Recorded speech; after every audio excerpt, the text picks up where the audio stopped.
Good morning students. मैं Munna sir, आप लोगों का इस क्लास में स्वागत है। आज मैं आप लोगों को एक खुशखबरी देने जा रहा हूँ। बहुत ही जल्द इस चैनल के नाम से वेबसाइट और ऐप्स दोनों आ रहे हैं। उस वेबसाइट पर जो भी टॉपिक पढ़ाए जा रहे हैं उसके नोट्स, उससे related multiple choice question, objective type question, very short type answer question, ये सब दिए जाएंगे। और क्वेश्चन जो बनता है प्रैक्टिस सेट न्यूमेरिकल्स के लिए वो भी दिए जाएंगे। और उस ऐप्स के माध्यम से आप लोगों का एग्ज़ाम भी हो पाएगा। ये सभी आप अपने मोबाइल से कर सकते हैं, मोबाइल में देख सकते हैं। मोबाइल का यूज करते हुए इस क्लास का और अच्छे तरीके से आप आनंद ले सकते हैं।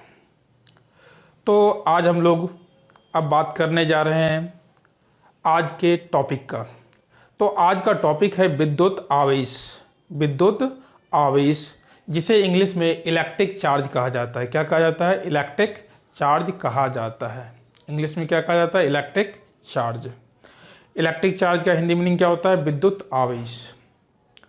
विद्युत आवेश बहुत ही पॉपुलर टॉपिक है, बहुत ही प्रसिद्ध टॉपिक है।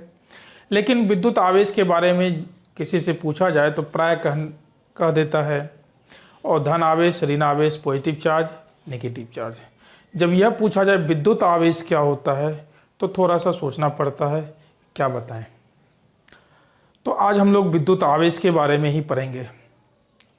सबसे पहले आप जान लीजिए कि विद्युत आवेश द्रव्य या पदार्थ का अंतर्निहित गुण होता है। विद्युत आवेश द्रव्य या पदार्थ का अंतर्निहित गुण होता है।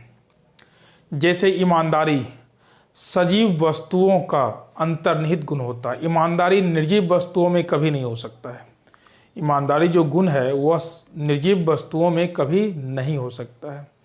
जैसे ऐसा नहीं कह सकते कि लकड़ी ईमानदार है, मकान ईमानदार है, मार्कर ईमानदार है, ऐसा नहीं कहा जा सकता। ठीक उसी प्रकार से विद्युत आवेश द्रव्य या पदार्थ का अंतर्निहित गुण होता है, जिसके कारण वह विद्युत प्रभाव या चुंबकीय प्रभाव उत्पन्न करता है या उसे महसूस करता है, अनुभव करता है। तो विद्युत आवेश गुण होता है, किसका होता है जी? द्रव्य या पदार्थ का अंतर्निहित गुण होता है। मतलब जब भी होगा तो द्रव्य या पदार्थ में ही होगा, नहीं तो नहीं होगा तो नहीं होगा। तो जैसे व्यक्ति है कोई, तो ईमानदार हो भी सकता है और नहीं भी होगा। ठीक उसी प्रकार से किसी द्रव्य या पदार्थ में विद्युत आवेश हो भी सकता है और नहीं भी हो सकता है। लेकिन यह जब भी होगा तो यह पदार्थ या द्रव्य में ही होगा। ठीक उसी प्रकार से ईमानदारी का गुण जब भी होगा तो सजीव वस्तुओं में होता है। तो इतना समझ गए होंगे। ईमानदारी, सुंदरता, विद्वता, ये सब ऐसे गुण हैं जिसे मापा नहीं जा सकता है। अगर कोई स्थान काफ़ी सुंदर है, कोई व्यक्ति काफ़ी सुंदर है, कोई लड़की काफ़ी सुंदर है, तो हम लोग यह नहीं कह सकते कि वह कितना सुंदर है। 5 केजी सुंदर है, 10 केजी सुंदर है, नहीं कह सकते। लेकिन विद्युत आवेश एक ऐसा गुण है जिसे मापा जा सकता है। तो विद्युत आवेश मापी जाने वाली गुण होती है। यह गुण एक वस्तु से दूसरे वस्तु में, एक कण से दूसरे वस्तु में एक कण से दूसरे कण में ट्रांसफर हो सकता है, स्थानांतरण हो सकता है। तो विद्युत आवेश ऐसा गुण है जिसका स्थानांतरण, ट्रांसफर एक वस्तु से दूसरे वस्तु में, एक कण से दूसरे कण में हो सकता है।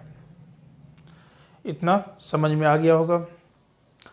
विद्युत आवेश 2 प्रकार के होते हैं, पहले पढ़ चुके हो, धन आवेश और ऋण आवेश, जिसे इंग्लिश में पॉजिटिव चार्ज और नेगेटिव चार्ज कहा जाता है। क्या कहा जाता है? पॉजिटिव चार्ज और नेगेटिव चार्ज कहा जाता है। विद्युत आवेश गुण होता है जो पदार्थ या द्रव्य में होता है। ध्यान रहे, यह द्रव्य या पदार्थ में प्रकट किया जाता है या प्रकट हो सकता है। जैसे ईमानदारी किसी व्यक्ति में प्रकट होता है, गायब भी हो जाता है। कोई बहुत ईमानदार था, उसके साथ कोई घटना घटी, वो ईमानदारी का गुण छोड़ देता है या उससे गायब हो जाता है, फिर उसमें बेईमानी का गुण आ जाता है।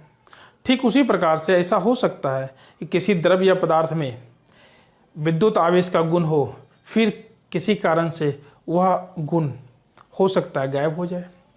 तो विद्युत आवेश किसी वस्तु पर प्रकट भी हो सकता है और उससे गायब भी हो सकता है, लेकिन यह ऐसा गुण है जिसे नष्ट नहीं किया जा सकता है, उत्पन्न भी नहीं किया जा सकता है। यह किसी वस्तु पर प्रकट किया जा सकता है, किसी वस्तु पर इसे विकसित किया जा सकता है।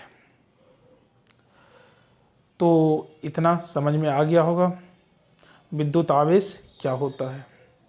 तो अगर पूछा जाए बतलाओ जी विद्युत आवेश कौन कौन से प्रभाव उत्पन्न कर सकते हैं, तो कहेंगे विद्युत आवेश विद्युत प्रभाव या चुंबकीय प्रभाव उत्पन्न कर सकता है। कहा जाएगा विद्युत आवेश किस किस प्रभाव को अनुभव कर सकता है, तो कहेंगे विद्युत आवेश विद्युत प्रभाव या चुंबकीय प्रभाव को अनुभव कर सकता है।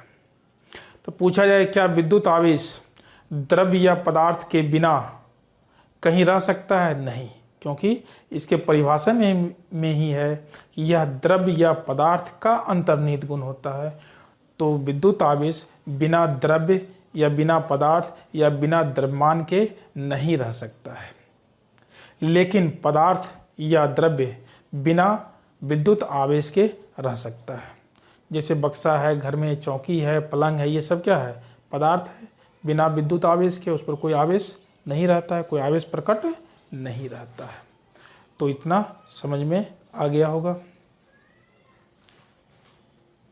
विद्युत आवेश जिसे इंग्लिश में इलेक्ट्रिक चार्ज कहते हैं, यह द्रव्य या पदार्थ का अंतर्निहित गुण होता है। जैसा बतलाया गया था कि विद्युत आवेश किसका अंतर्निहित गुण होता है, किससे जुड़ा हुआ गुण होता है? द्रव्य या पदार्थ का अंतर्निहित गुण होता है, जिसके कारण द्रव्य विद्युत प्रभाव या चुंबकीय प्रभाव उत्पन्न करता है या अनुभव करता है। तो द्रव्य जो होता है, पदार्थ जो होता है, इस गुण के कारण विद्युत क्षेत्र या चुंबकीय क्षेत्र उत्पन्न करता है या उसे अनुभव करता है। किस गुण के कारण? विद्युत आवेश गुण के कारण। अब देखो विद्युत आवेश कब विद्युत क्षेत्र उत्पन्न करता है और कब चुंबकीय क्षेत्र उत्पन्न करता है। तो जब विद्युत आवेश स्थिर होता है, जब विद्युत आवेश स्थिर रहता है, उसका चाल स्पीड 0 होता है, 0 होता है, तो वह सिर्फ विद्युत क्षेत्र उत्पन्न करता है। तो नोट 1 में लिखाया गया यहाँ, स्थिर विद्युत आवेश सिर्फ विद्युत क्षेत्र उत्पन्न करता है। गतिशील विद्युत आवेश, जो विद्युत आवेश के पास गति होती है, जिसके पास कुछ स्पीड होता है, वह अपने चारों ओर विद्युत और चुंबकीय दोनों क्षेत्र उत्पन्न करता है। इसका मतलब हुआ जो आवेश गति में होता है, गतिशील अवस्था में होता है, वह विद्युत क्षेत्र और चुंबकीय क्षेत्र दोनों उत्पन्न करता है। क्या करता है? वो दोनों उत्पन्न करता है। और नोट 3 में लिखा हो गया है त्वरित विद्युत आवेश क्या होता है? जिसके पास त्वरण हो, जिसका वेग बदल रहा हो। जिस आवेश का वेग बदल रहा होता है उसके पास त्वरण होता है, और वैसे विद्युत आवेश को त्वरित विद्युत आवेश कहते हैं। तो त्वरित का अर्थ क्या हो जाएगा? परिवर्ती वेग से गतिशील। परिवर्ती मीन्स बदल रहे वेग से गतिशील विद्युत आवेश। तो जिस आवेश का वेग बदल रहा हो या जिसके पास त्वरण हो, विद्युत क्षेत्र और चुंबकीय दोनों क्षेत्र उत्पन्न करता है। विद्युत और चुंबकीय दोनों क्षेत्र उत्पन्न करता है, और विद्युत चुंबकीय तरंग के रूप में ऊर्जा विकिरित करता है, छोड़ता है। तो जो आवेश परिवर्ती वेग से बदल रहे वेग से गतिशील होता है, वह चुंबकीय तरंग के रूप में ऊर्जा विकिरित करता है, ऊर्जा उत्पन्न करता है, ऊर्जा का त्याग करता है। तो क्या क्या समझ में आ गया यहाँ से कि स्थिर विद्युत आवेश अपने चारों ओर सिर्फ विद्युत क्षेत्र उत्पन्न करता है। गतिशील आवेश अपने चारों ओर विद्युत और चुंबकीय दोनों क्षेत्र उत्पन्न करता है। अगर गतिशील आवेश का वेग बदल रहा हो, उसके पास त्वरण हो, तो वह विद्युत और चुंबकीय दोनों क्षेत्र उत्पन्न करता है और साथ ही साथ वह विद्युत चुंबकीय तरंग के रूप में ऊर्जा विकिरित करता है, ऊर्जा उत्पन्न करता है या ऊर्जा का त्याग करता है। तो यहाँ से क्या क्या क्वेश्चन तुम्हारा बन सकता है? तो क्वेश्चन हो सकता है कि स्थिर विद्युत आवेश कौन सा क्षेत्र उत्पन्न करता है? स्थिर विद्युत आवेश कौन सा क्षेत्र उत्पन्न करता है? ऑप्शन ए विद्युत क्षेत्र, ऑप्शन बी चुंबकीय क्षेत्र, ऑप्शन सी विद्युत और चुंबकीय दोनों क्षेत्र, ऑप्शन डी कोई नहीं। तो कौन हो जाएगा? ऑप्शन ए विद्युत क्षेत्र। फिर दूसरा क्वेश्चन हो सकता है गतिशील आवेश या गतिशील विद्युत आवेश कौन सा क्षेत्र उत्पन्न करता है? ऑप्शन ए विद्युत क्षेत्र, ऑप्शन बी चुंबकीय क्षेत्र, ऑप्शन सी विद्युत और चुंबकीय दोनों क्षेत्र, ऑप्शन डी कोई नहीं। तो यहाँ आंसर कौन होगा? विद्युत और चुंबकीय दोनों क्षेत्र। फिर क्वेश्चन हो सकता है कि विद्युत आवेश कब ऊर्जा उत्पन्न करता है या ऊर्जा विकिरित करता है या ऊर्जा का त्याग करता है या विद्युत चुंबकीय तरंग उत्पन्न करता है? तो आंसर क्या होगा?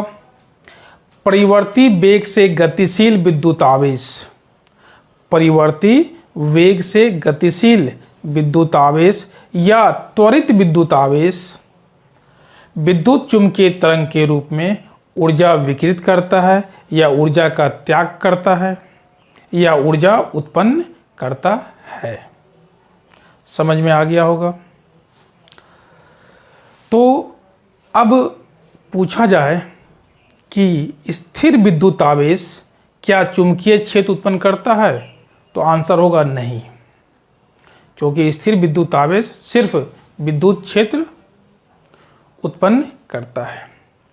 पूछा जाए क्या स्थिर विद्युत आवेश चुंबकीय तरंग के रूप में ऊर्जा विकिरित करता है? नहीं, स्थिर विद्युत आवेश चुंबकीय तरंग के रूप में विद्युत ऊर्जा या ऊर्जा विकिरित नहीं करता है। इतना समझ गए होंगे। अब हम लोग बात करते हैं विद्युत आवेश के सूत्र। विद्युत धारा की सहायता से या विद्युत धारा के रूप में विद्युत आवेश का जो फार्मूला होता है वो होता है Q equal to IT। Capital Q हो या स्मॉल q हो, यह सिंबल होता है, संकेत होता है किसका? विद्युत आवेश का। अगर बहुत सारे आवेश होंगे तो उसका संकेत Q1, Q2, Q3 इस तरह से भी लिया जाता है। अगर एक ही विद्युत आवेश हो तो ऐसी स्थिति में कैपिटल Q या स्मॉल q लिया जाता है। मैथमेटिकली गणितीय रूप में सूत्र के रूप में Q इक्वल टू होता है IT। तो Q यहाँ आया है किसके लिए? विद्युत आवेश के लिए। I आया है विद्युत धारा के लिए। तो I क्या है? विद्युत धारा। और T क्या है? व्यतीत समय। धारा, विद्युत धारा जितने समय तक प्रवाहित होता है वह क्या हो गया? T, व्यतीत समय। तो विद्युत धारा और समय का गुणनफल किसके बराबर होता है? तो आवेश के बराबर होता है। अब इसके आधार पर हम लोग इसके SI यूनिट की बात करते हैं। तो Q इक्वल टू क्या है? IT। तो I हो गया विद्युत धारा और विद्युत धारा का SI यूनिट होता है एम्पियर। क्या होता है? एम्पियर। एम्पियर के लिए क्या आता है? A। और टाइम, समय के लिए क्या होता है? सेकेंड। तो एम्पियर सेकेंड, ये क्या हो गया? विद्युत आवेश का SI यूनिट, SI मात्रक। एम्पियर सेकेंड को कूलम्ब कहा जाता है। क्या कहा जाता है? कूलम्ब कहा जाता है। सीजीएस यूनिट, सीजीएस मात्रक क्या होता है? ESU। ESU का पूरा नाम होता है इलेक्ट्रोस्टैटिक यूनिट। फिर से सुनोगे, ESU का पूरा नाम इलेक्ट्रोस्टैटिक यूनिट होता है। इसे स्टेट कूलम्ब भी कहते हैं, स्टैटिक कूलम्ब भी कहा जाता है और इसे फ्रैंकलिन भी कहा जाता है। समझ में आ गया होगा।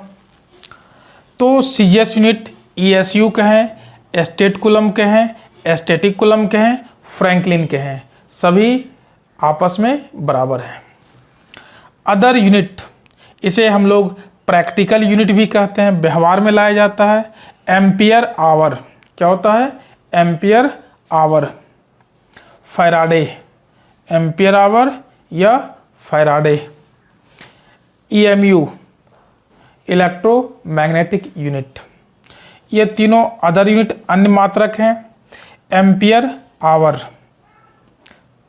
फैराडे साइंटिस्ट के नाम पर है। EMU का पूरा नाम क्या होता है? Electromagnetic unit. और यहाँ आया था ESU, ESU का पूरा नाम क्या होता है? Electrostatic unit. अब देखना है ये सब जो यूनिट है इसके बीच संबंध क्या होता है। तो संबंध क्या होता है? 1 कूलम्ब इक्वल टू 3 × 10⁹ ESU। तो 1 कूलम्ब किसके बराबर होता है? 3 × 10⁹ ESU। तो ये हो गया कूलम्ब और ESU के बीच संबंध। तो यहाँ कूलम्ब को हम लोग ESU में बदल सकते हैं, ESU को कूलम्ब में बदला जा सकता है।